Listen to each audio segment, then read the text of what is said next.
Listening to the TMI Show. I'm Ted Rall, and over there is Manila Chan. This is the Ted Manila Information Show, TMI for short, where we bring you way too much information, although way too much is entirely subjective. It's Monday, November 11th, 2024, which means it's Veterans Day. This was, of course, came after the end of World War I. The armistice took effect on November 11th at 11 o'clock in the morning, local time. And interestingly, the war dragged on for a couple of days extra, just so that they could have this cool numerical thing going. So I always wanted to know, like, which people died, just so you could have a cool 11/11 kind of thing. Oh. Anyway, you will hear anything here from news to politics, lifestyle, culture, fad diets, not fad diets, what the Ozempic, what the kids are up to, what the kids are not up to, the taboo, the occult. Anything more occult goes. Yes, we should. We did some occult, but we could stand to do more occult. Anything and everything goes, because first of all, we don't have any bosses except for you guys. And because we believe that you can never have too much info. If you're looking for that straight-laced, button-down, uptight, stick-up-the-ass news program, this show is probably not for you. It's stuff you need to know, that you want to hear about, and stuff you never knew you needed to know. And we're going to have a few chortles, chuckles, and other assorted laughs along the way. We're live here Monday through Friday on Rumble and YouTube, 10 a.m. Eastern. You can also check it out later on in the day or the week or the month or whatever. Be sure to like and follow this show. The Ted Manila Information Show starts right now.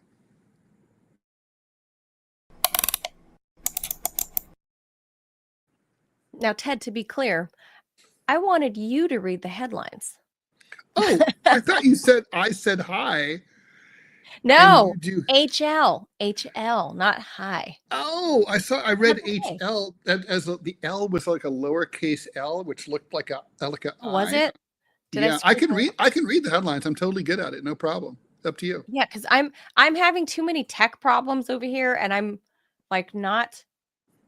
trying to get my bearings back, because as you guys can probably tell, I'm on like a shitty camera now, because my expensive camera studio quality camera that I was using for RT stuff just took a dump, and now I'm just using this plug and play external camera on the desktop. So, and it's I'm having all kinds of tech issues, so I'm gonna make Ted carry much of the water today. Carry the water and the mind. Coffee, and I'll carry. Be a man, Ted. Carry a large cup of coffee. I will be man. Be a man. We are now in the age of the man. Now that Trump has won, it is like, This is true. Have you heard that the left and I can't even really properly call them the left, because it's not really the left as you and I know it, Ted, because I think we're old school left, right? Yeah. So I feel like it's disingenuous to call the Democrats the left, because really, they're not the left. They're not the left. So I'm going to say the Democrats have now responded, and the newest broad blame that they're casting now is on the bro vote.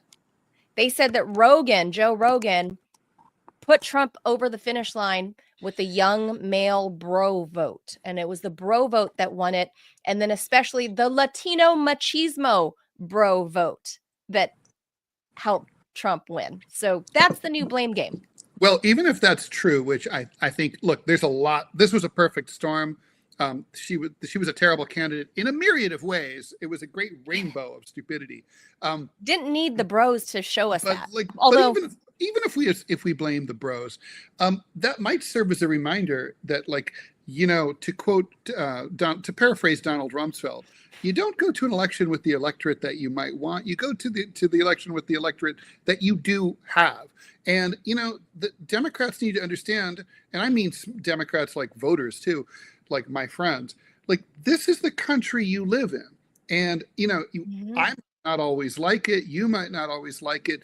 The conservatives in flyover country might not like us, but we all live together. And we have to get along here, unless we all decide to go Civil War style and fragment, balkanize. But right now, it's kind of well, I mean, what I'm hearing over and over, especially in the comment section at like the Washington Post and the New York Times, is like, well, the voters are all a bunch of racist, sexist, misogynist assholes. Well, it's like, that may be true, but they're your fellow citizens who are racist, misogynist, sexist assholes. Right. And like, you better like figure out how to get, bros do vote. And so, right. Get used to it. You can't leave the bros behind. And that's kind of, I mean, trying to win an election like. with half of the population is not very wise. Like, we don't need men is like maybe not it's no smarter than we don't need women.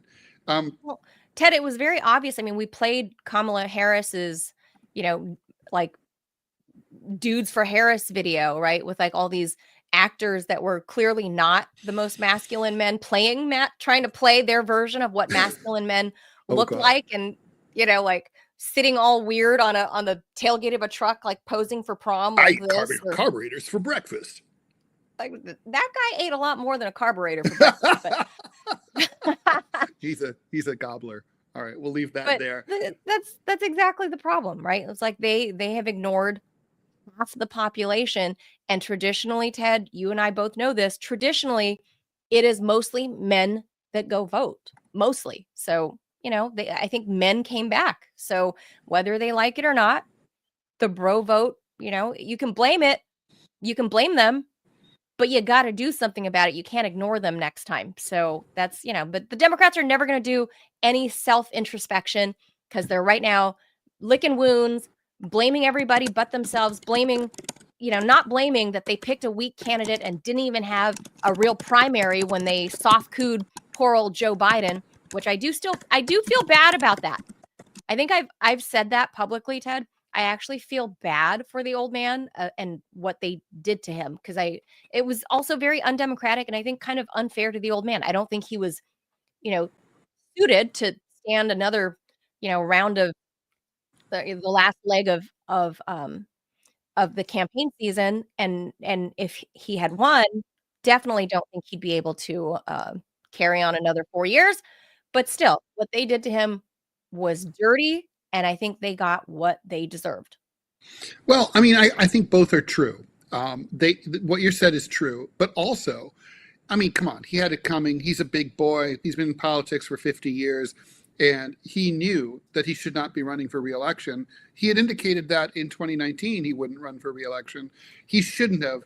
I mean, and I just have to say, what is very, very strange to me is that Democrats assumed that they read a lot into Joe Biden's victory in 2020 that they should not have read into, namely that if Trump hadn't shot himself in the foot by telling his voters not to do early voting and mail-in ballots, he probably would have won that election. So really,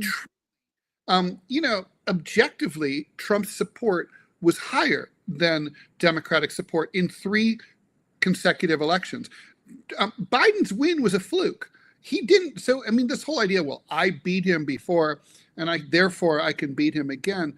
I mean, those are the words of a demented madman. That's not logical. It doesn't make sense. It's like, and it's like the fact is, and I've been saying this for years, you and I know, we talked about this. I said, no way is Trump going to make that mistake again. He's not going to take a crap on early voting. And in fact, Republicans were ahead in early voting for the first time ever. They fixed that problem, as obviously you knew they were going to. So, for Biden's people to think, well, Joe did it before. It's like, you benefited from a unique set of circumstances, not to mention there's the timing thing. I mean, back then you had Donald Trump was the incumbent. And you ran during the middle of a pandemic and everybody wanted change. So you were the change. Like now, Kamala Harris is the incumbent. The only way she could have won is if she'd not run as an incumbent, if she had done a very strong separation from Joe Biden and his legacy. And there was none of that. And I could see why they chose not to do it. But you know what I got to say? Like, fortune favors the bold. Donald Trump in this cycle has been bold, bold, bold to the point of insane, and he won. The timid, Harris ran a timid campaign, didn't take any chances. Hiding from the press. Didn't put herself even when she's in front of the press, she's hiding from the press. She's not answering questions in a forthright way. She doesn't come off as authentic. So, I mean, to the fortune favors the bold. She was not bold. All right, let's get into some headlines. Agree. Because we have there's some stuff worth to talk about here. All right. On Saturday, after Trump's re-election dashed progressives' hopes of a new era for women's rights and other left-wing causes, Women's March held a hastily arranged protest/dance party outside the HQ of a conservative think tank in D.C. Only about a few hundred people showed up. The first Women's March, held after Trump's 2017 inauguration, drew hundreds of thousands of people to the National Mall in D.C. to protest what they thought would be an assault on reproductive rights. Well, that happened. Immigrants and civil rights under his administration. But this week, Women's March organizers are grappling with despair among their base that the president they oppose has now been reelected another time, and questions about where the movement is headed. The goal of the Saturday afternoon event was to reinvigorate the organization's progressive base after the election, and perhaps to unleash some anger at the Heritage Foundation, the think tank that designed Project 2025, whose goals included curtailing access to abortion. The Heritage Foundation didn't have anything to say about this when they were asked for comment. Women's March is rebranding for January ahead of Trump inaugural number 2. It'll be called the People's March on Washington, and it'll include dozens of other groups and coalitions that organize on the issues of abortion access and reproductive rights, immigration, racial justice. Yeah. Are they going to include men? Well, it does sound like it. People's March does include men. Are you guys people, Ted? I'm not sure. I don't know. I mean, I'm an animal. I'm not an animal. Organizers have little idea at this point how much of a crowd will show up, let alone whether it will rival the overwhelming turnout of the 2017 march, which drew 3 times the number of people who had attended Trump's inauguration the day before. This is, of course, the Pink Pussycat Brigade. They had their hats, and it was a big deal in 2017. They'd had a do-over in 2018. The turnout was a lot lower in 2018. I don't even know if they bothered. If they did it in 2019 or 2020, nobody noticed. I mean, it was I don't think basically there were 1.5 of them basically. Look, this is the video from the very first one in 2017. I mean, they had a full sound stage set up, and I mean, just look at the difference, right? Like they had like speakers, Madonna was there, shitting on Donald Trump. They had all these, I mean, look, this is the first one.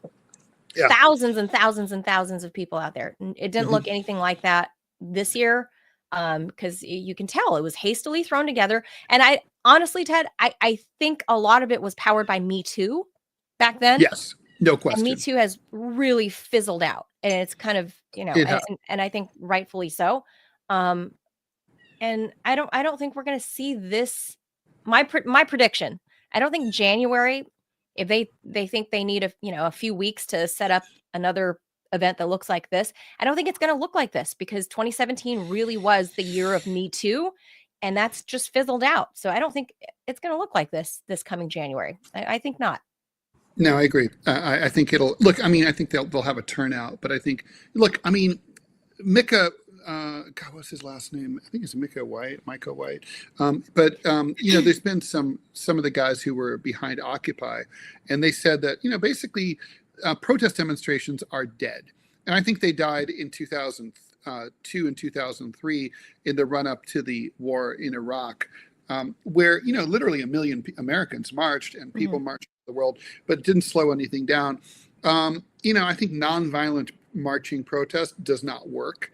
If you want to make a difference, even temporarily, Black Lives Matter, where they break things and burn things, that shook up the establishment a little more, although they immediately rolled all the reforms that they did back. Months later, like Minneapolis City Council had completely they were going to get defunded police completely. Then, I don't know, less than a year later, they were back to where they were before. But, I think, here's the thing. I think that protest demonstrations work when they are either violent or they have the credible threat of violence, which means from time to time, they have to be violent. They could be violent 1 in 100 times, but there has to be that sense of menace that, like, ooh, they could break our stuff. They could get out of control. This could be a revolution.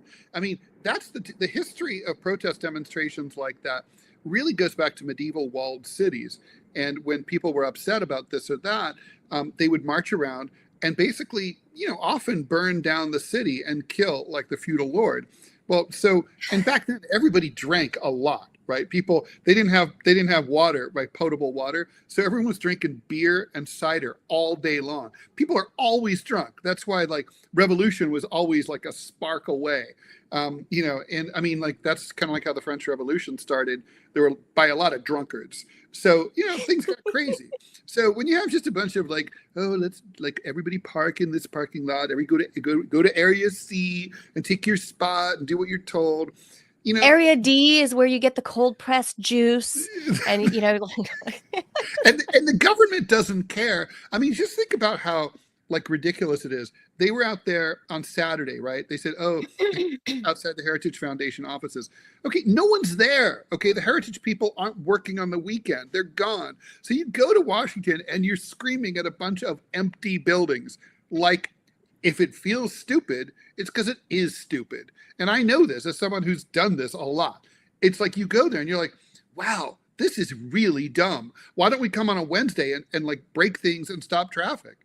But they don't do that anyway. I think people hate that though, Ted. I mean, I think your support for your movement or your cause backfires, especially when you go block traffic. I think other people that would ordinarily support you, like the Gaza stuff, that's why I think they stopped protesting on major freeways, is because it actually backfired, because working people who actually supported the Gaza cause and were anti-Zionist, they actually, it backfired because they were trying to get to their 9-to-5 jobs or their per hour jobs, and you're closing down the freeway. They can't get there. They're suddenly angry at you. Yeah, the airport access roads were closed off, and people were saying like, I support the people of Palestine. Can I please make my friggin' flight? Yes. No, and they're not wrong. Anything, you don't want to offend those people. What you want to do is make life miserable for the powers that be, not for the people. Right. Not the regular people. No, not at all. All right. President-elect Trump says that Tom Homan, former acting U.S. Immigration and Customs Enforcement Director, will serve as border czar in his incoming administration. I'm pleased to announce that the former ICE director and stalwart on border control, Tom Homan, will be joining the Trump administration in charge of our nation's borders. He wrote late yesterday on Truth Social, in addition to overseeing the southern and northern borders and maritime and aviation security, Trump said that Homan will be in charge of all deportation of illegal aliens back to their country of origin. Such a role does not require Senate confirmation. In an interview on Sunday Morning Futures on Fox News, Homan said the military would actually not be rounding up or arresting immigrants in the country illegally, and that ICE would be the agency that would move to implement Trump's plans in a humane manner. It's going to be a well-targeted, planned operation conducted by the men of ICE.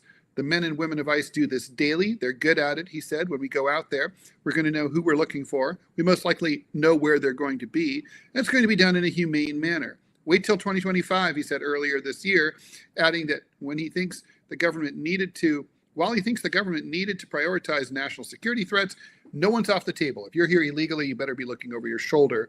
He also said, you've got my word. Trump comes back in January. I'll be in heels coming back, and I will run the biggest deportation operation this country has ever seen. What do you think? I don't know. I mean, I know we've got this huge problem that was created by the Democrats in power the last 4 years. Anyone, as much as the Biden administration, the Biden-Harris administration like to say, oh, the numbers are actually down. Well, that's actually bullshit, because just like BLS jobs data, they don't count certain things. Like BLS doesn't count if you've just given up hope looking for jobs, then they no longer count you because you're not actually in the job market, right? So the same thing kind of happened with the migrant surge, and they're like, the numbers are actually down. No, if you look at pure numbers, there's been such a huge influx. At this point, I don't know how Trump or Homan would enact such a sweeping policy to get out tens of millions of people that have come in the past 4 years. I don't know how you do that. I mean, how do you find them? First of all, like they've just Oh, I think everywhere. you could find them pretty easily because, and this brings me to point one, however, of why it's not going to happen. 3 reasons I think it's bullshit. Number one, it's like, okay, so how do they find them? They find them because the vast majority are not actually illegal immigrants. The vast majority of them are migrant applications, are asylum applicants, right? So they showed up at the border. The vast majority of them, they filled out an app. There's a picture of their face is there, so they could be found through facial recognition software. I mean, you know, through the tens of millions of cameras all over the country. Literally, you just put in the face, and it's like, bing. It's like, oh, you know, she's in the Masbeth section of Queens on 38th Avenue. Let's go pick her up. But I mean, that's my point. The operation. How do you? Well, that's we're what I was talking gonna about get to. millions and millions and millions. There are millions of people. There are millions of them. But also, okay, legally, they're not illegal. Okay, so what is the legal basis for deporting someone who came in legally? I mean, conservatives don't like to admit this, but there's very few gotaways. The vast in this cycle, the people who came in under Biden, they showed up and they applied. So this would be like your great grandfather who came in through Ellis Island. It's like, okay, stamped, you're in, go to the Lower East Side of Manhattan, you know, and then it's like a year later, a new president comes in and says, you're an illegal, I'm deporting you. No, you have rights at this point. So, I mean, this is going to be tied up in court forever. So Biden. There's only 20,000 ICE workers in the United States, right? That includes all personnel, including people who don't watch the border and who are file clerks and people like that, right? So how do you take those people and probably 5,000 of them actually, like, you know, guard the border? How do they round up 10 million people? They can't, and they won't. And then there's the economic problem. It's like, the fact is, the reason that the U.S. government let these people in is the same reason that they let all the Germans, Irish, and Italians in, you know, a century ago, because America desperately needs babies. We don't have them. Our population's falling off a cliff. So with a fertility rate of less than 1.7, you can't, you know, you need 2.1 just to replace you need 2.1 just to replace the population you already have. Right. So, and we have a GDP model, an economy that requires on GDP, it relies on GDP constantly, consistently, year after year, increasing by 2 to 3 points. And yeah, you have technological improvements that will improve productivity. That helps. But at a certain point, you need people.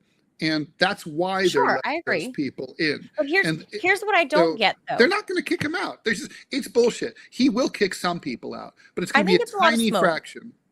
I think it's a lot of smoke for sure. But here's what I don't get is if Biden's policy was changed on a dime to admit all these people, you know, rather than allowing them to be gotaways or whatever, Biden softened the rules to allow as many people to qualify as, you know, documented migrants, rather than having the number of just the number of humans coming through. He didn't want those big ugly numbers, so they did a sweeping policy change to say everybody can do this app on the phone now. You basically broadened you've lowered the threshold, lowered the bar, the entry, the threshold entry. But if he can do that, if Trump comes in and reverses that, does it then make what the previous administration did null and void? So no, it does not. It does not, because I mean, here's the thing: it's the policy. First of all, the policy has already changed, right?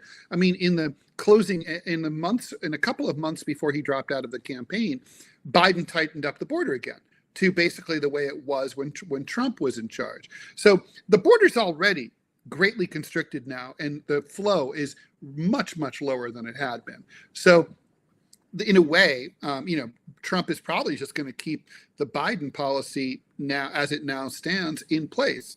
So because it was the Trump policy. Yeah, exactly. But these people, they came in legally, right? 99%, no, not 99, but 90%. As defined by the Biden administration at the time. Right. Yeah. But I mean, come on, just think about it. If you're a migrant And you followed the rules. You made an appointment. You presented yourself at Eagle Pass, Texas. You stood in one of those long lines in the sun. They stamped you through. They're like, you're in. Welcome to America. Here's your gift card. I mean, it makes no sense at all that now ICE is like banging down your door with a battering ram and dragging you and your family off in the night. I mean, you did what you were supposed to do. I mean, it's un-American to tell people there's a certain set of rules, and now we have an election and those rules no longer apply to you retroactively. Like, that's, by the way, that's a concept that goes against American and all Anglo-Saxon law, going back to the Magna Carta.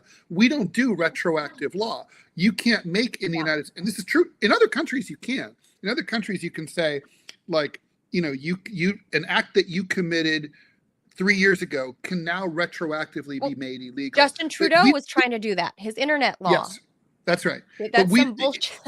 But for 1,000 years, Brits and Americans and Aussies and Canadians, we don't do that.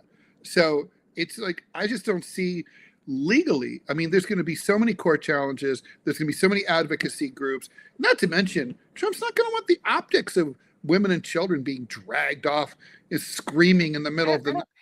That part, I don't think he cares, honestly. He's going in as a lame duck, so I don't think the optics even matter to him. I think it's a matter of logistics and if they can actually do it. I think if there was a way that he could actually do it, he probably would. But I think that he's going to be hampered by logistics. Tom Homan, you know, I think he's kind of there as a figurehead. I don't think there's a whole lot that can be done because once you're in, as you know, Ted, just because there's facial recognition or just because you've done the app and you say you're staying at, 123 Sunshine Lane in El Paso, Texas, doesn't mean you're going to stay there next month or the month after or the month after. And then lo and behold, you're long gone, lost somewhere in, the Midwest somewhere where no one's watching you. So, and we can't even keep track of the children that have come through that are staying at God knows, fake auntie so-and-so's house. We can't, right. I mean, so I have no faith in any of that, but I also don't have faith it's going to happen. I don't have any faith that they're actually going to deport millions of people, maybe a handful, but I don't think it's going to be any more.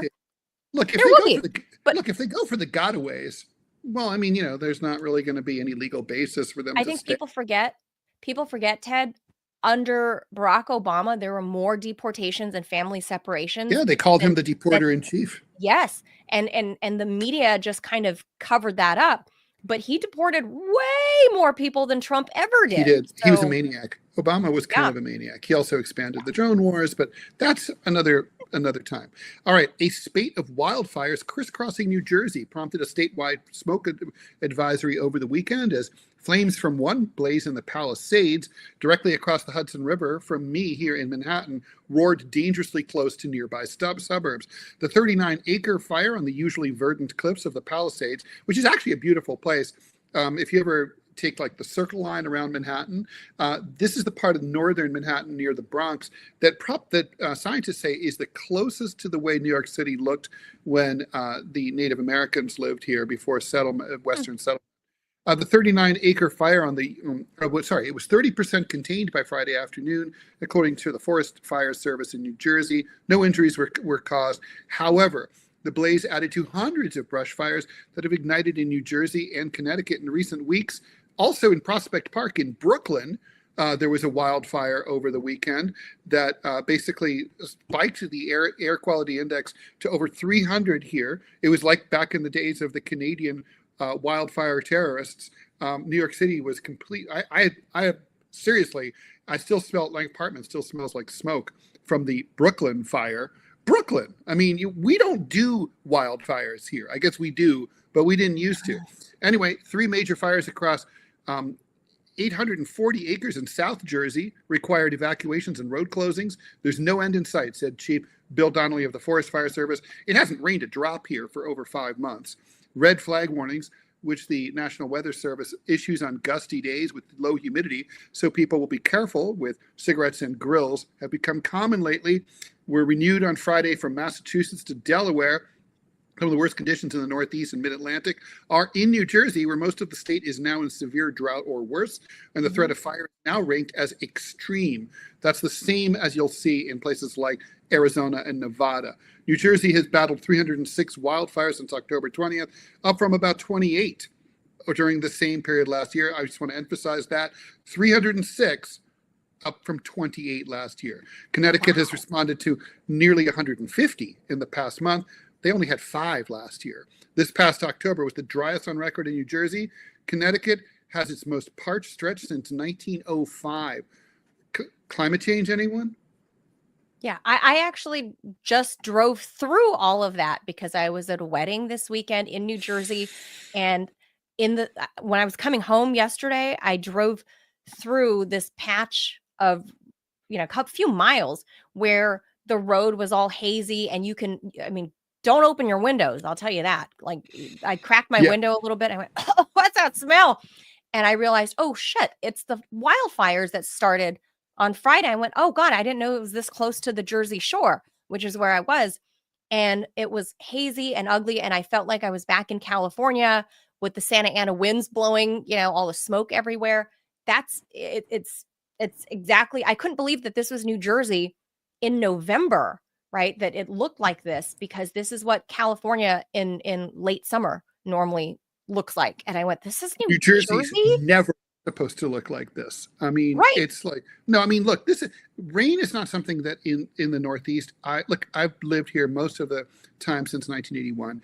And rain was never something that you had to think about. Actually, you always had to worry that it was going to rain. Like when I got married in California, and my ex-wife said, I said, oh, what about a rain date? And she laughed because she was from California. She goes, it's not going to rain. It's California. I'm like, oh, because, from New York and Ohio, where I grew up, you always need a rain date for an outdoor wedding. And like, oh, okay. Yeah. We don't do that, Ted. Yeah. It's like, so like, I was like, so yeah, now. It would be an act of God if it rained on your wedding day in California. It would be literally an act of God, and it probably means don't do it. Yeah, well, but I mean, it used to be until this year that you could count on rain. I mean, it rained every couple of days. That's normal. I mean, it would be rare to go a full week without rain. And now it's, so this is very bizarre. And everybody's like, it's such a beautiful day. I'm like, it's a beautiful day if you live in a different climate. Okay. Here, it's the apocalypse.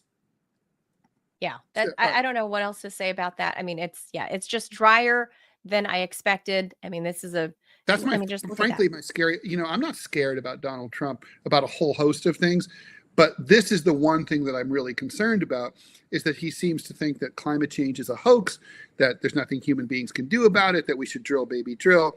That's my number one problem with Donald Trump. Not that the Democrats were great on this issue either. They didn't take it seriously. They didn't really do anything, but at least they weren't making things deliberately worse.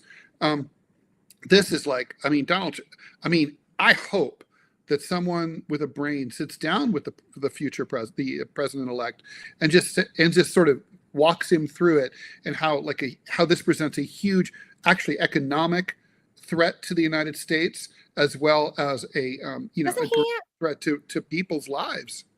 Doesn't he have a big country club or golf club or something in Bedminster? Bedminster, in New Jersey. That's right. I don't know how close that is, but this should hit home. It could burn up. Donald, pay attention. I know that this should. If you tell him, it'll hurt him in the pocketbook. I think this is a way to kind of wake him up. See. Yeah. All right, it'll be like, dude, wake up. All right. As a response to Trump's election as president for a second time, and the failure of 3 referenda that would have protected abortion rights in Florida, Nebraska, and South Dakota, radical feminists are now calling on women to join 4B. It's a movement that started in South Korea and encourages the rejection of heterosexual dating, marriage, and sex, as well as childbirth. While it is still too soon to know how popular such a stance could become in the United States, there are already women online who are adopting such ideas in a defiant display of self-protection. The 4Bs, or 4 No's, I guess no starts with B in Korean, movement started to gain, although they don't have B's, and I don't get it, started to gain in momentum in 2019 when women in South Korea were undergoing a reckoning over the longstanding gender rights disparities in their country. The movement ramped up during the 2021 elections. The 4Bs are references to Korean terms about marriage, childbirth, dating, and sex. Over the last 20 years, South Korean women have gained more equal access to education and have surpassed men in college enrollment rates, like here, allowing them to entertain the possibility of a single life. However, not being married can result in women becoming social pariahs, and the rejection of marriage ideals has become a radical statement. Searches for 4B movement in the US spiked the day after Trump's win, according to Google Trends. Dozens of videos on the topic have popped up on TikTok in the last 48 hours, with users sharing why they are for or against the movement in the US. With the overturning of Roe v. Wade and Trump's opposition to abortion, there's concern that his administration could enact a federal abortion ban. That's not going to happen. They don't have the votes in the Senate.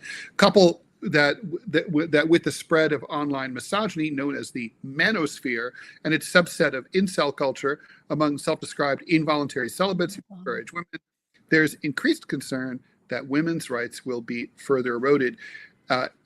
Manila, this reminds me totally of the Ellen James Society in The World According to Garp, right? Which is like they're radical feminists who cut off their tongues in honor of a rape victim who'd had her tongue removed so that she could not call out her rapist. This is, I mean, okay, I doubt that this is going to sweep America by storm, but this is I mean, you know, this is hysteria, right? I mean, it's insane. Yeah. Well, first, let's play this video that I found from USA Today. I think it might be like Inside Edition or something. It's 1 minute, so they kind of explain and have women who are subscribing to this 4B thing, because I have a lot of opinions about this, like this whole female. Like I feel like women, we have jumped the shark. We like forget like equal rights and pursuing your own happiness. Now you just want to like cut off your nose to spite your face. That's kind of where I think we're at. So let's listen real quick, because there's some interesting women in here that are saying some stuff. Oh, maybe it's not this one. No, there's the whole movement right there. They're all pink. That's the Korean stuff. Yeah, they're wearing pink, and maybe I pulled up the wrong video. Women taking part in the movement refuse to have sex with men. So I guess in Korean it's called bisexu. Have children with men, bichulsan. Marry men, bihon. Date men, byone. So I guess that's why it's called 4B, because that's the Korean translation.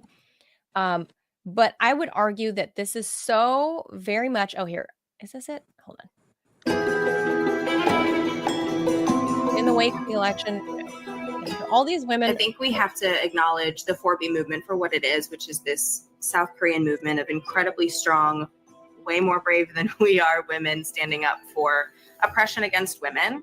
And we're in essence like co-opting it in our way here in America, and so we have to do so respectfully first and foremost. For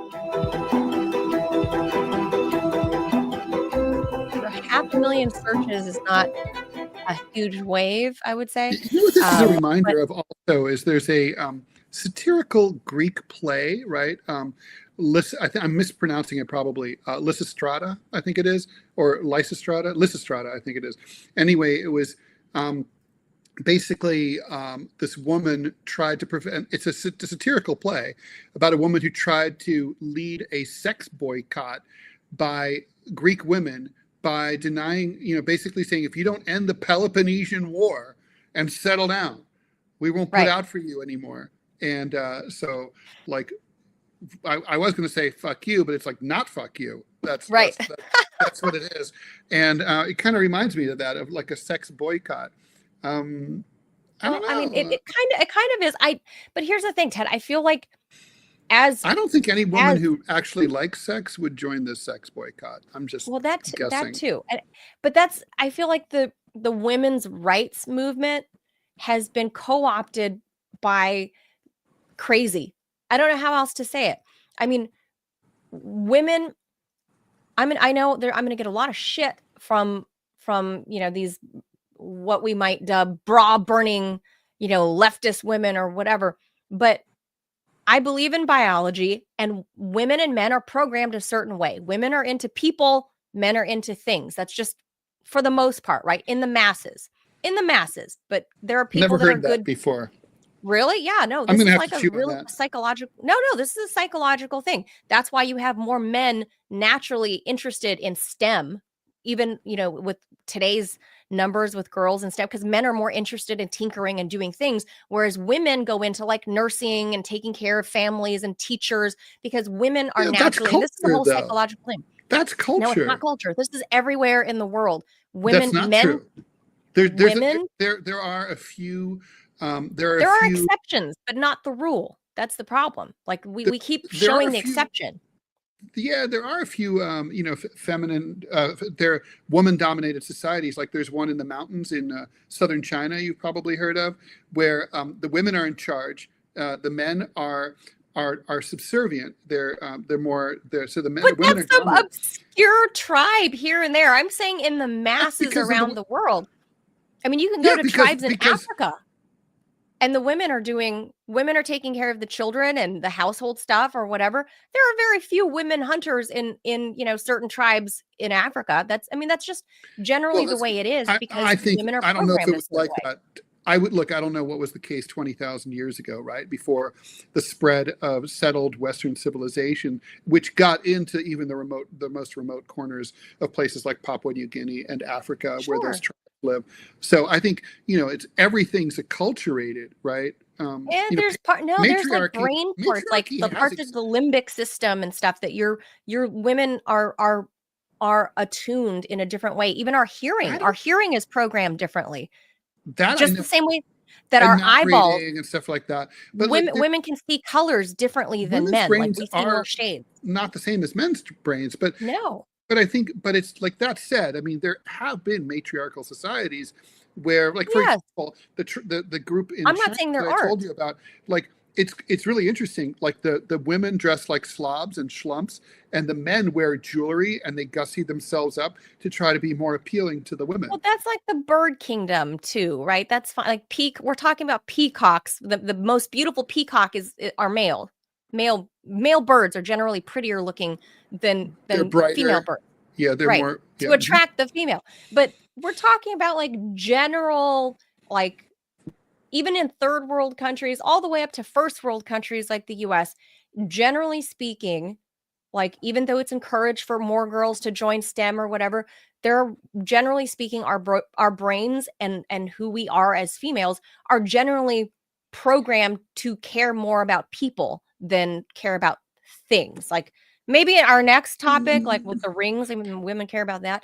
But I don't know. I mean, come on. But men care about people. Movement, I mean, men have. I'm not saying men don't. They have close friends. I'm saying they care about their families. But you're talking about like, I'm not dehumanizing men. I'm saying generally speaking, about people is my point. But I know that. I'm not saying that they don't. I'm saying what this movement is for women. It's like this chosen incel movement, when you have been given this amazing, whether you attribute it to God or nature or whatever, but your body is this amazing thing that can breathe life into the world.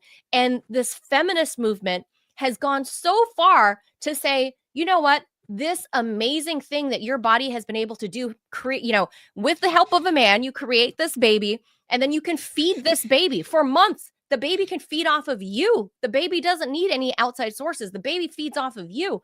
That's an amazing and beautiful thing about being a woman. And to say that you should, this 4B movement, to say, like, what are their 4 points again? Let's no show it. Sex, no marriage. Where is it? Here, right here. Like no having sex with men. So maybe is it a lesbian movement? I don't know. Don't have children with men. See, I what, feel like you could have marry children? them and then not have sex with them. Like, wait, that's already happening. That's the norm. So it says right here, like the bisexu. So refuse to have sex with men. So I don't know. Could we look at it the other way and say, is this a lesbian movement? It says refuse to have children with men. So again, so if you do have sex with them, then you don't use have birth children control with them. or So abort them. Yeah. pro-abortion or pro-birth control or And don't date them.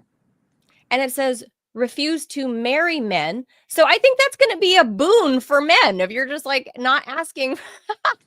Yeah, I have to asking say to the not kind get of people married who would and the don't kind of- date them. like look, It says don't date. anybody who would consider any of these, it's kind of like probably not someone that most guys would want to date anyway. So it's like whatever, bye. Okay, maybe I mean, that's it's true. also frankly not good for. This is not good for women's health. Not having is sex population is very collapse. bad for women's health. This is a step towards population collapse that we're already having in all first world nations, Ted. All Western civilization as we know it is threatened because of all of these stupid movements of like, the incels and now this 4B movement. I mean, it's like you're telling people to further distance yourselves from your fellow human and not to connect and not to find love and not to create families. You're telling people to deprive themselves of the natural part of humanity is wanting to be with another person. For example, but there are also physical and psychological reasons to have sex. I mean, for example, Yes. There's been interesting studies that show that women who, couples where they use condoms have a higher rate of clinical depression than those who don't. Really? Because there's basically happy juice in what men have to offer. That's true. I've heard that. And it puts and it basically takes the edge off depression. So that's just an example. Right. You can get vaginal atrophy is a major issue for older women, where if they don't have sex by the time if they're not having much sex by the time they're in their late 40s, 50s, 60s, things literally start to fall apart in there. And it can cause like serious health problems. So, as Dr. Ruth Westheimer used to say, use it or lose it.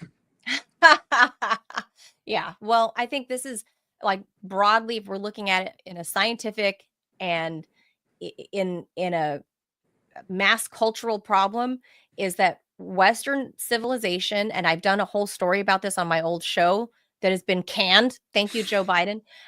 Is that Western civilization, and mind you, America is Western civilization made up of every different ethnicity and color and whatever, right? A mashup of different families, 2 dads, 2 moms, 2 theys, 2 whatever the case may be. The fact that Americans and other Western societies are deliberately choosing to not have children, the rise of these dinks, dual income, no kids, that whole movement is a real thing. And that's an actual threat to Western societies, because we have, I feel like we've kind of crossed the Rubicon into like Sodom and Gomorrah, where it's like, just do you, babe, just do you. True. By the way, and we're not going to have a society anymore in America, in France, in the UK, whereas whose birth rates are on the up. So for all the racists that are listening, Bangladesh, Pakistan, for the racists that are listening, if you're interested, so not just American, all Western civilization is on the decline because of the birth rate bust, but the Muslim world, they're the only ones that are outpacing Westerners like 3-1 in babies. So if there's anything to be said about that, why are they having more babies? Why are they having more marriages? Why are they having more whatever? Their communities are growing, whereas Western civilization has been on the decline and unhappy and blah, blah, blah. And like, yeah, but women have, we can wear pants and we can vote. That's great. That's cool. Right. So, well, that's not nothing. All right, let's move on. And just a reminder, as we get into the last headline, then we'll go into our main topic, and we're going to have to not have as much time as for our main topic as we would have liked. Just a reminder, please subscribe to the show on Rumble and on YouTube. Really helps us enormously. A paid subscription on Rumble is particularly appreciated, and you can only do it while we're live here right now. We're going to have a rerun that you can do it during that period too.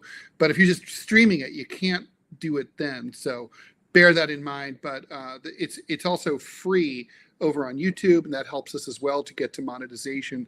So please consider doing that. Just click. All it means is that we're in your bookmarks and that we're easy to find. It's not like anything bad happens to you. All right, here we go. Last story. I love this. After Carolyn Satino met Bruce Johnson in the summer of 2016, they started a whirlwind romance. Johnson paid for trips to Italy and the Virgin Islands. Hell, I might turn gay and date him myself, and showered his girlfriend with lavish gifts. A year later, he spent $70,000 on a Tiffany engagement ring and popped the question on Cape Cod in Massachusetts. The fairy tale did not end well. Johnson soured on the relationship, broke up with Satino, and sued to get back his ring. The case has slowly made its way through the state courts of the Commonwealth of Massachusetts, which have wrestled with the thorny question of who gets to keep the engagement ring after the wedding plans go to hell. On Friday, you don't have to worry about that if you're doing the 4B thing, Ted. So that's true. That's true. On Friday, but those 4Bs are redundant, a lot of them. Anyway, okay. On Friday, 7 years after the couple's breakup, the Massachusetts Supreme Judicial Court provided a final answer to the people of Massachusetts, to the Bay State. When the planned nuptial does not come to pass, the engagement gift must be returned to the donor, regardless of which party might be responsible for the breakup. For decades, Massachusetts courts had decided which party should keep the ring by determining who was to blame for breaking up the relationship. This ruling ends that practice, concluding that fault is too hard to pinpoint due to broken engagements, however painful, just ought not to be cast as failures anyway. Quote, indeed, assessing blame when one party concludes that a proposed marriage would fail is at odds with the principal purpose of the engagement period, the justices wrote in their ruling, to test the permanency of the couple's wish to marry, which I agree, that's totally the purpose of the engagement period. It is not a failure. It's like a sort of testing, 1, 2, 3, put your feet, dip your toe in the water to see if you like the temperature. They also noted the complexity of any such fault-finding mission, given the myriad of potential laments of broken-hearted litigants. Among them, difficulties with in-laws, check, hostility of one party's minor child, pets that cannot get along, my personal favorite, untidy habits, or religious differences. And obviously, there are many more. I happen to think that this is an interesting ruling, and I agree that you don't want to. And I know in the oral arguments in this case, I read a lot about this story. What really seems to have swayed the justices was the argument by the prospective groom's attorneys that this ruling would avoid a lot of litigation in the future. Courts would no longer have to assess who was responsible for the breakup. They'd be able to just sort of say, this is simple. It's like the person who bought it gets it back. That's so they just want to set precedent is what this is. Yeah, and they wanted, well, that's a main purpose of a state Supreme Court, is to establish a rule and guidelines to simplify things for lower courts. So, and to make things, to streamline the process for everybody. I think this makes sense. I mean, if you sort of think it's too hard to solomonically decide, this one, by the way, he said she was really mean and cruel to him, insulting, mean to his family. I mean, it's kind of like, okay, so, who believes, it's he said, she said, or it could also be he said and she said and they said, but who knows? And so the court's just like, look, the person who buys it gets it back. Yeah. And then I think that's fair. Ted, because it's more of like, I view the engagement ring as sort of like a deposit, right? For forthcoming nuptials. And if the nuptials don't happen for any reason, then you should forfeit. I mean, no, the ring giver should not have to forfeit their, and for the sake of argument, we'll just say his deposit into this marriage, right? Into what would be the marriage. I think that's just the right thing to do anyway. I have known women who refuse to give it back. Mm-hmm. You could have just been like me, like a young 18-year-old me that accidentally discovers an engagement ring and just runs away. Just like, no. How about literally runs away? How about in a divorce situation? I mean, do you think what should happen to the engagement ring after a divorce? Oh, a divorce. I don't know. That's a new precedent too. I guess that's something they'd have to think about. But I mean, at that point, isn't it all community property? I guess if you're married and it could go into the assets that you're fighting over. I suppose you could. I mean, you know, Especially if it's a hefty enough, like a $70,000 engagement ring. That's freaking nuts. yeah. Like, I'd be pissed if that were my son. And I know you'd be pissed too if that was your son. No, I doing wouldn't be. I mean, it's 70. really. You wouldn't? I would be. I It's would. really stupid. Oh, yeah. I mean, look, it's like a diamond ring is like a diamond is like a car. The day you buy it, it's worth half as much as you paid for it, if you're lucky, right? I mean, Yeah. no way you can, you know, that guy'd be lucky to get $30,000 for that ring. I In mean, the secondary market. yeah, I mean, probably look, more like I 10. wear just like a white gold band. Actually, I Mhm. don't even know if it's white gold. I don't remember the material, but because I don't wear my set and I don't care. It's certainly not a $70,000 ring, but it's not even my official wedding band because it's not functional to wear stuff like that every day when you're a mom, you're cleaning the house or whatever. Yeah, But there no, I are always think women that the care. settings, the traditional engagement ring. It's interesting. They didn't always used to look like this. In the 1920s, engagement rings, the stones were much flatter along with the Right. setting, and so it's much more practical. But now it really sticks out. And I was always, whenever Yeah. I've seen these, I've always been like, if Like, you know, I don't wear. Caught in You know, your hair. I mean, it seems like it would be a serious. I mean, it's almost as stupid as diamond earrings, which are like, oh God, I just lost $20,000. Like, Yes. Oh no, I don't know. I'm not somebody that subscribes to that, but I know plenty of women. I had a girlfriend that had a huge rock. It fizzled. They didn't get to the wedding day, and oh, I thought you meant the rock she ha- fizzled. no, Although, you know, she they had it. break. I know someone whose diamond ring, the diamond broke. Anyway, go ahead. I'll tell you. Finish your Yikes. story. Well, anyway, I'm on tenterhooks. it was an ugly breakup. Same thing, and this is in California. I didn't care to ask what happened. I think ultimately he got it back after an ugly fight, but it was like a huge 3 carat. Like, I tried it on and I went, oh my God, not my thing. That's fine. But I think, if you're looking at it from we'll say the man side of this, it's a deposit for, towards your nuptials. And if It if is. the You other know, side doesn't that's a deliver, really good way to put it. I don't know if it came up in the arguments, but like, you know, it's true. Like, imagine if let's say that they rented a wedding hall, and one of them for the sake of argument, let's say it was him. He put down money for the deposit to hold the hall, and let's say that like they canceled it early enough that they were able to get all or some of that money back. Well, that money should go back to him because he right. put it out. You know, this reminds me, actually, I'm really curious what you would think about this. I used to drive a taxi here in New York City. Moral dilemma, financial dilemma. Drunken woman gets into my cab. Her boyfriend hands me dates the story, hands me a $20 bill and says, make sure she gets there. Okay. So Okay. I get her back home. She comes to in the back of the cab. Upon arrival, she's like, well, the fare is like $15. And I'm like, well, what? Here you are. And she's like, I want my change. And I was like, that's not your change. That's not your money. You didn't pay for this fare. Right. You know, your friend paid for this. The guy knew approximately how much it would cost. Right. It was like, yeah, it wasn't like he gave me $100 on a $10 Right. fare. Right. I mean, Right. honestly, it would have been just like kind of a fairly nice tip, like a dollar more than I should have gotten. And so anyway, she insisted that I give it back to her.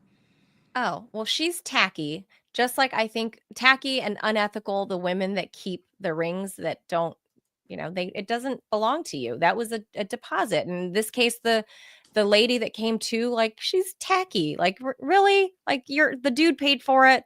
Just say thank you and get out of the cab. Yeah, I mean, he was really chivalrous. And I thought, yeah. He did the right thing. Yeah. So. There's a lot of shitty women out there. So Lord I am knows. not going to.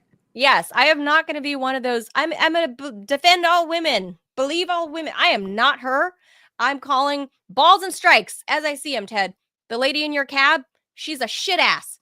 And the ladies that keep the rings, shit asses. They're all assholes. Those are not your rings. Give it back, you unethical bia. That's all I got to say.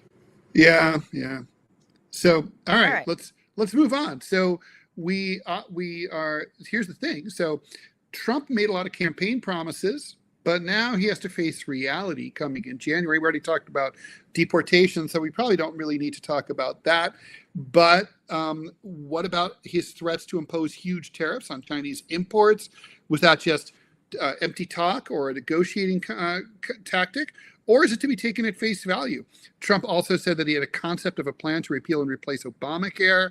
If so, what would that look like? Yeah. And should Ukraine expect to be told to negotiate with Russia and maybe give up some territory?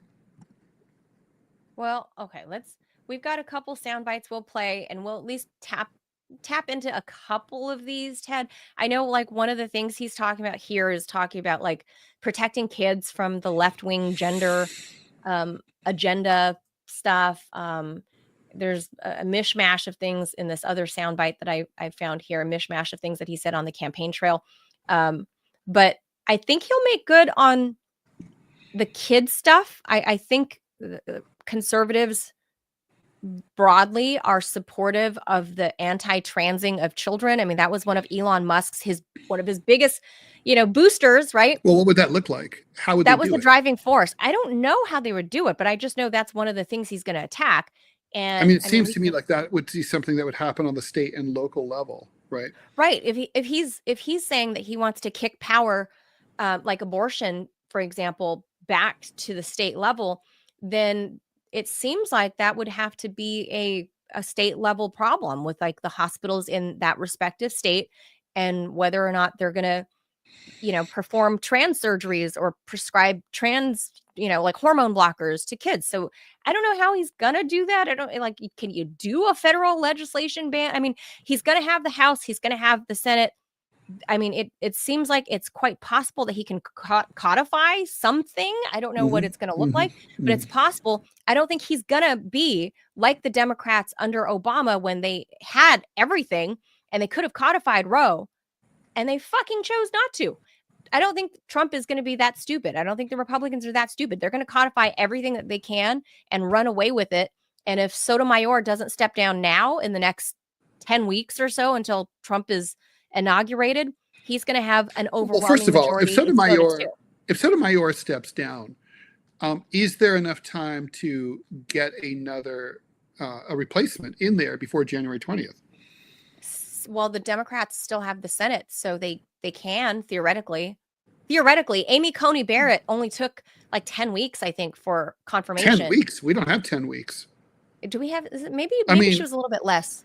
But the Democrats are floating Harris. It's 8.5 weeks, I think, between now. Oh my God! Well, theoretically, they can jam Kamala Harris down our throats, because that's the name that they were floating. Yeah, out but there. that's a political party. Political party can nominate Clovis if they want. I mean, and in fact they should. But he would do very little harm. But yes. But yeah, no. Tiebreaker. The Senate's got rules. I mean, there can be filibusters. I mean, I would expect a Republican filibuster. Yeah, I don't know. Do you want to hear a couple of things that let's Trump is hear it. saying? Let's do it. For example, yeah. like this one, the free speech and what he calls the culture of death over here. Oh, hold on here. I can't. Being pushed on our children is an act of child abuse. Very simple. Here's my plan to stop the chemical, physical, and emotional mutilation of our youth. On day one, I will revoke Joe Biden's cruel policies on so-called gender-affirming care. Ridiculous. I will sign a new executive order instructing every federal agency to cease all programs that promote the concept of sex and gender transition at any age. I will then ask Congress to permanently stop federal taxpayer dollars from being used to promote or pay for these procedures, and pass a law prohibiting child sexual mutilation in all 50 states. It'll go very quickly. Furthermore, I will support the creation of a private right of action for victims to sue doctors who have unforgivably performed these procedures on minor children. The Department of Justice will investigate Big Pharma and the big hospital networks to determine whether they have deliberately covered up horrific long-term side effects of sex transitions in order to get rich.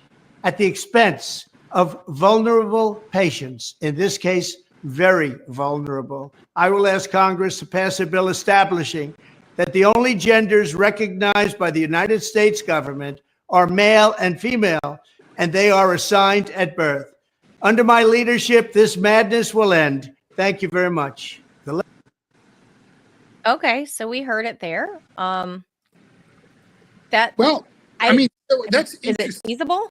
Well, I guess the question is, how much resistance can Democrats put up in the Senate, right? And I mean, in other words, can Republicans get to 60? That's what you can't get anything done without 60 votes in the U.S. Senate. And for that, they're going to need to peel away 6 or 7 Democrats. From now, the question is the Democratic Conference unified in supporting trans rights and these policies as they currently exist? Or are there some conservative Democrats, some Joe Manchin types, who are, and I'm not saying, I don't know where Joe Manchin specifically stood on trans stuff, but are there people who are kind of like, I'm a Democrat, but I kind of think, for example, gender affirming surgery for minors goes too far or whatever. Can Republicans find half a dozen votes there? It's going to all come down to that. I really don't know the answer. I will say that sort of privately and secretly, you scratch a liberal who says that they're all for trans rights, you are going to find a lot of people who say, even so, yeah, I'm for trans rights, but for example, the stuff with the kids or the very young kids goes too far. So there's some wobbliness there. I mean, it's not like hardcore. I mean, I think, for example, people who are most liberals who are in favor of abortion rights are pretty hardcore. And it goes up beyond 16 weeks. I would say up to almost up to birth. Most people feel that way, but that's just that's different. I think the trans thing it doesn't go as deep. The support it's broad, but it's not deep. So I don't know, when they count the votes, where they're going to get there. It'll come down to that, I think. I mean, certainly, President-elect is right. He can sign executive orders that, order government agencies not to do this and that, but that's not going to make these procedures illegal. For the most part, they're privately funded as it is. So, Well, there is evidence that, for example, inmates using, their inmates using this as their health care to trans into, the opposite sex. Right. And there is evidence of migrants who, are now, I guess they use the app or whatever, and they're technically documented migrants, then saying, okay, I'm ready to trans now. And that's the main driver of them coming to the United States, is that they heard that once they get into the system and they claim, that this is like a human right for them as a refugee or a migrant or whatever, that they are then using U.S. tax dollars to do that. When citizens, our own citizens, who, let's say you're, some 20-year-old in college somewhere and you're under your parents' health benefits still, right? Well, it would be up to your parents' insurance to cover that. It's not like you can just go to Planned Transitionhood. I don't know. I'm just making that place up. I don't know that place exists, but if there's Planned Trans, and say, I need government help so I can trans, into whatever. Well, I mean, it's an interesting question, right? I mean, this brings us, it brings up to the broader point of the fact that this country often offers benefits to new arrivals or asylum seekers that it doesn't offer to U.S. citizens who were born here. Right. For example, I mean, we talk about the $500 gift cards. I'm all for stopping that. The $500 gift cards, which, are being eliminated here in New York. I don't know if they're going to switch to another means of paying. Is that a Mayor Adams thing? That's a Mayor Adams thing. I don't know. Maybe he's thinking I can't find a way to personally grift off the $500, so I'm not that into it. I used to work in the admissions department at Columbia University, and it was admissions and financial aid. And I remember learning, this was in 1992, and it was just after the collapse of the Soviet Union. And we had students who came in who were from the former USSR, and they had been admitted to the United States as political refugees. And I was like, political refugees from what? The country that you're fleeing doesn't exist anymore. Okay, Right. you're afraid of Soviet communism. It's gone. Okay, It's gone now. So anyway, the point is, nevertheless, they were admitted for several more years under this program, and wait for it, free college tuition, even at a school as expensive as Columbia University. Now, I was like, what? Meanwhile, I'm paying like massive student loans at the time. I was enraged. I was like, I'm almost going to become a Republican over this. This is Oh my ridiculous, God. right? I mean, like, free college tuition. Those kids got free tuition? They sure did. And a lot of them were not poor either. There was no means No. testing. It was automatic. Like, if you were a Soviet refugee, you just got to go to if you get into Harvard, they paid you. They paid for it. You came out without a penny in student loans. And I was like, this is messed up, right? This I is mean, fucked up. yeah. So I think there's a What lot about of that. Americans? Yeah, What about I mean, starving, struggling American kids? everyone should get free college tuition for real. Sure. Like all civilized countries have. But like, it's, I think a lot of people, this election, a lot of it was about that. The migrant thing was a lot, and the wars, a lot of it was like, I think we're sending so much money to these people. Meanwhile, we can't get shit for help. That's the resentment for that is massive. yes. The Democrats still I haven't think Trump internalized is right, that. partially. Partially. I think Trump is partially right here, at least ending any kind of federal funding for it. Because if you're not giving it to Americans, why are you giving it to, like people that are crossing the border? I kind of don't really have a problem with people. I mean, I can't even imagine wanting to, there was a conservative meme that I saw.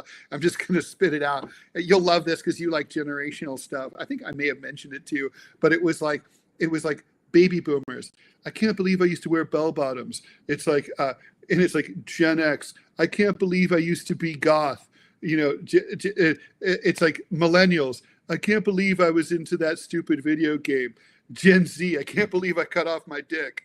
Oh no! And it's like totally right. I mean, it's insane. So true. So, but anyway, the point is, it's I can't imagine that, but I do think if, as a society, we've decided that this is a human right to, live your true self in the gender that you choose, then that right should obviously be for everybody, not just for a protected class of new arrivals. It's either for everybody or for no one at all. Right. I agree. So I don't know how I don't know. He's, I guess, kind of bullet pointed how he's going to do that with the kids It does stuff. make me queasy, I will say. I mean, trans people, they have a very high suicide rate, the highest really suicide rate. They have suffer from a lot of mental illness. They've gone through a lot of issues. And, you can argue chicken or egg, like, is it the trans thing that's causing it? Or is the trans, is it solved by transitioning? I don't know. But my point is, it makes me queasy to see the president, a billionaire, president-elect, picking on these people who, are objectively disadvantaged and having a lot of challenges that they probably don't need from the U.S. government. I will say, I think it's one of the priorities in the agenda. I think because writ large conservatives are into the anti-woke movement, and then Elon Musk in particular, because one of his older children, there was a set of twins, biological boys, and one of them transitioned in the past 5 years or so.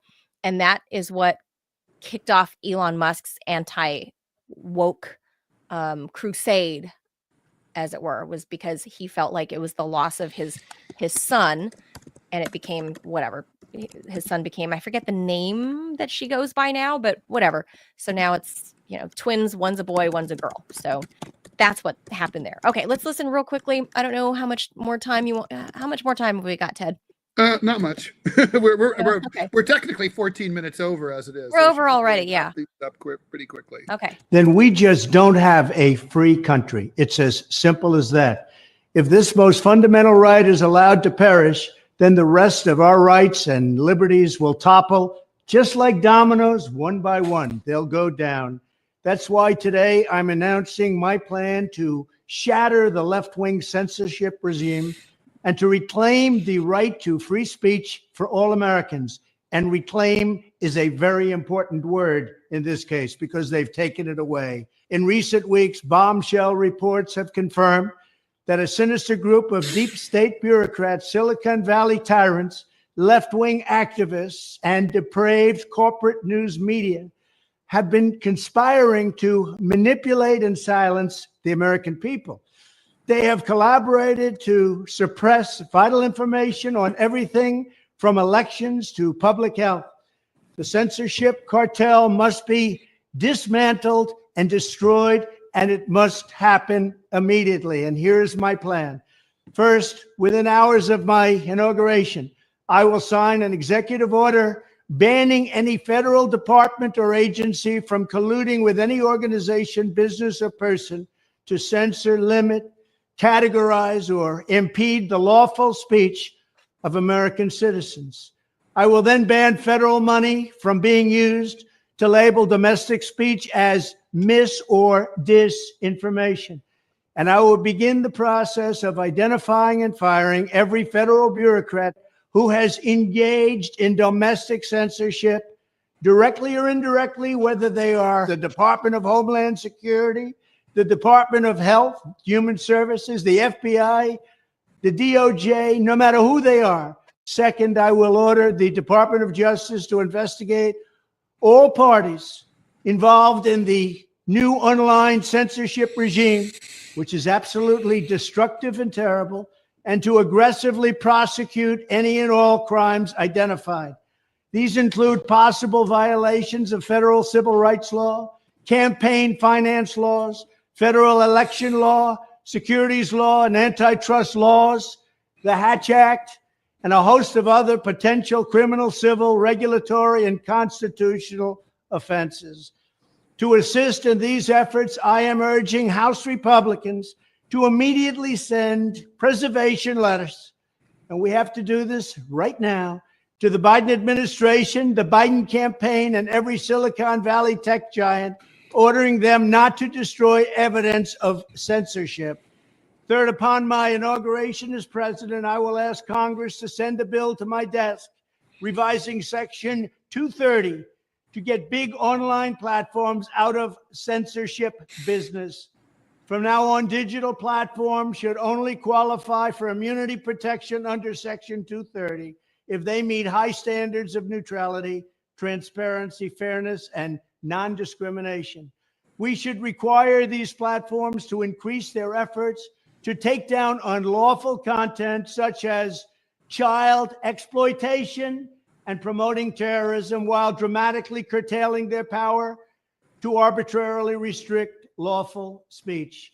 Fourth, we need to break up the entire toxic censorship industry that has arisen under the false guise of tackling so-called mis- and disinformation.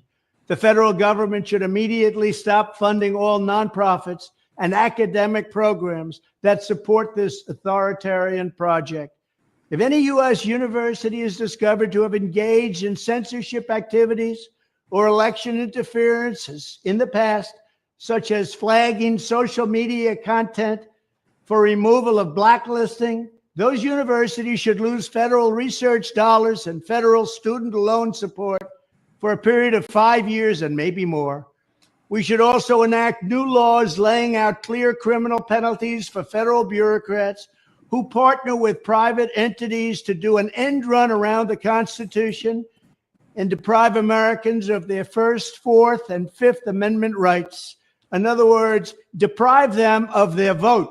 And once you lose those elections, and once you lose your borders like we have, you no longer have a country.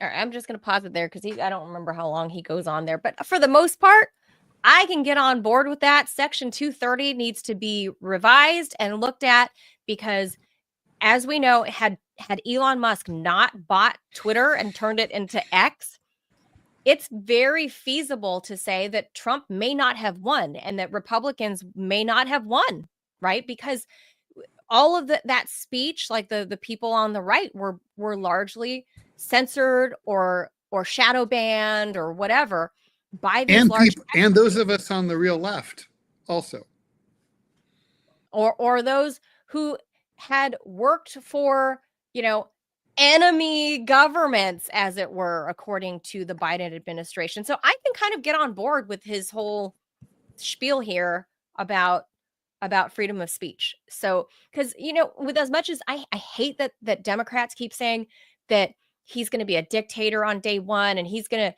like put all these Rachel Maddow in a internment camp, and all the the NPR reporters or whatever, they're scared, they're shaking in their boots, they're quaking. Ted, they're going to be put in a media internment camp for the left, dude. We didn't see any of that happen the first 4 years. Trump is actually very good about it. He takes it on the chin and he doesn't give a shit. It's the Democrats and their whole apparatus in media that cares about having other people suppressed and oppressed from actual free speech. So I can kind of get on board with this whole freedom of speech thing here. Well, I mean, so can I. Look, the devil's always in the details. And I want to remind people that Republicans are not above censorship. I mean, I got censored a lot during the Bush years, and my client list never really recovered fully from that. And it was definitely like Alan Keyes, Republican candidate for president, suggested that I should be shot for as being not sufficiently patriotic enough on national television. So I think there's Republicans know how to censor too, but in recent years. I agree with you. The Democrats have been definitely guiltier than Republicans have been. And, look, we'll see what this looks like in practice. But generally, a lot of what Trump mentioned in that reel is legitimate. There's legitimate concerns, and things really need to get, they do need to be reversed.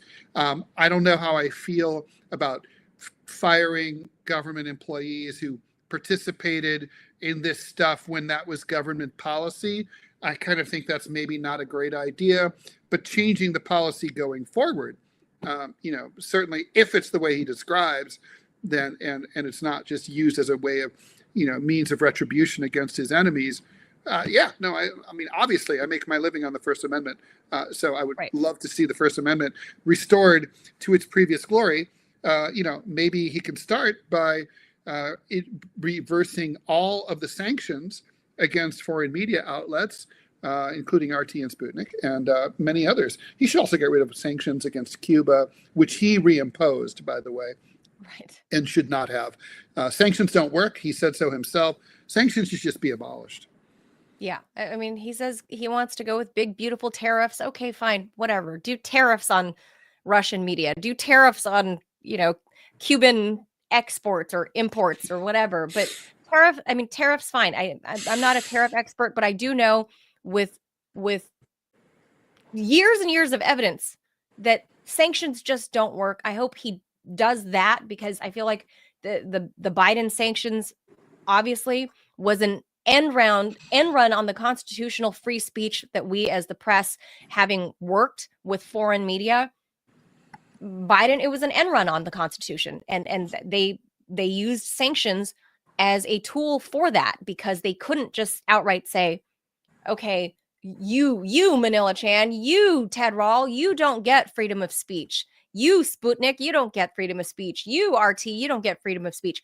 He can't say that. So what they did was apply the sanctions. So I hope Trump goes in there and repeals that. And Ted and I have been discussing this because it's a real possibility. Well, I shouldn't say it's a real possibility, but there's at least hope or a chance that we might get our old jobs back and become gainfully employed again. There's a chance, not sure when, how long, but we did say that, Ted, I think it's fair that we would say we'll find a way to keep the show going. We'd have to figure it out. Yeah, we'll find a way to figure it out, because, you can't talk real talk like this, obviously, on the FCC controlled air. Can't drop on F-bombs as needed. So Ted and I will find a way to we'll try to find a way to keep this going.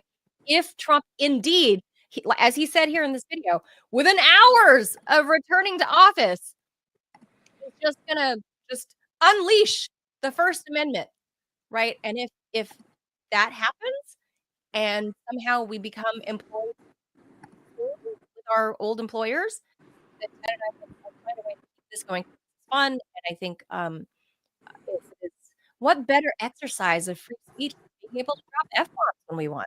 True. All right, well, we'll see what happens there, but should I bring us out? Yeah, I think we got to call it a day, and I got to figure out my tech issues. I don't know, the viewers can probably see that it's like grainy, crappy video, and we're gonna try to get that Yeah, you're fixed. breaking up a little bit, although I don't know if that's on my end or your end. I think that's a little I bit. don't know. But anyway, all right, please subscribe to the TMI Show on Rumble. We ask you to become a paid subscriber. It's $5 a month, so we can keep doing the show for you. If you enjoy what you see and find value in what we're doing, and you want us to help continue, which, as we said, we will continue, even if we somehow get back our old jobs. Which I don't know. I don't think the odds are that great, but they're not zero. No, but there's a chance. But there's a chance. Yeah, we are fully independent. We rely on subscribers to help us not starve. So click on that button right below the Rumble chat to help support the show. Thank you to PutinBot Gaming for your support in moderating the chat. Please also subscribe on YouTube. Very, very important to do that. And we'll be adding more stuff as we go on. And hopefully this is gonna be my main thing, Manila. I want us to get down to under an hour. We've got to hit that hour target. That's like my goal. Yeah. Let's do it this week. And we also have to work on doing our paid membership only premium videos. But we're still right now giving giving it away. We're giving it away for free, like hoes. No one's ever going to put a ring on it, Ted. No one's going to put a ring on it. We just keep giving it. Yeah. Do you remember the old home taping is destroying music stuff from like the 80s? It was like it had a picture of a cassette with like a skull and crossbones. Home taping is killing music, and and then someone did a parody where it was like home fucking is destroying prostitution. Yeah. Well, that's applicable here, I would say. So yeah, but we're gonna still continue to grow our TMI brand, because we really can't hope or count our chickens before they hatch that we're going to be gainfully employed. Although it would be very helpful going into the new year if we can launch the new year with an actual paycheck, Ted. That would be really nice. That would be very, very nice. So I would like that. Yeah, we're trying. We need more subscribers. So spread the word. We're definitely put us out on the Twitter, put us out on the Facebook, and so on. That part is free. Yeah. Just spread the word. Share us. Yeah, share us. Give us away. Share. Thanks, everyone. Share us whoring ourselves out, please. Oh, tomorrow. I forget. Do we have the guests for tomorrow? I think we do. I don't remember. I need to look. I don't know. I'm all discombobulated from anger from my tech issues. So please rebobulate, and we'll see you all tomorrow. Thank you for being here, guys. Hasta mañana. Hopefully tech issues will be resolved. Thank you. Adios, amigos. Bye.